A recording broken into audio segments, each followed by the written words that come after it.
everyone, it's Stephanie. I am out here just outside our house. It is the most beautiful autumn day. I mean, check out those leaves.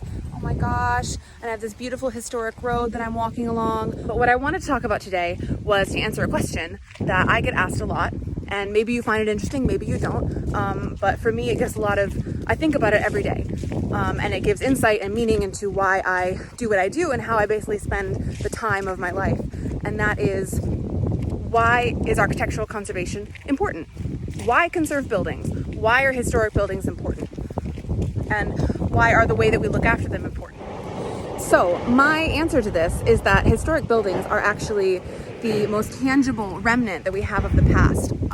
So aside from things like period dramas and BBC TV shows and really terrible, Viking movies, we create our image of what the past looked like in large part based on the buildings and spaces that are left. So if you think of a castle, you think of a big stone thing with like very forbidding and stone walls, probably maybe a little bit creepy and scary and echoey, but that's because your image of a castle is created by the castles that you've seen, which are all 600 or 700 or 800 years old, and they don't have any of their finishes on them anymore.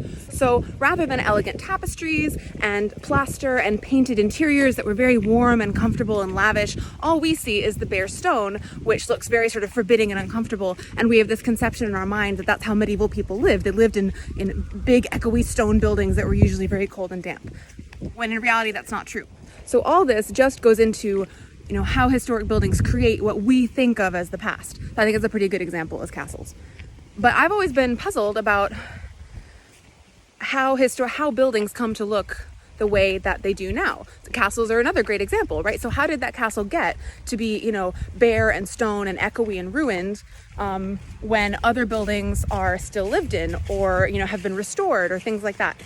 And the answer, my friends, is architectural conservation, right? Buildings only look the way they do because of how we and those who came before us have chosen to take care of them, right? And if historic buildings create our entire image of the past, then those decisions about how to take care of them suddenly become really important, because what you decide to do to a castle or a house or an archaeological site today will impact what it looks like going down the line, so that 200 years from now, the decision you made today will impact what those future people thought that building looked like. So we're living the legacy of that now because we have entered a time when conservation is now, going on 150, almost 200 years old as a concept. So early, conservators or restorationists or architects, took buildings that were medieval, and in the 1800s or thereabouts,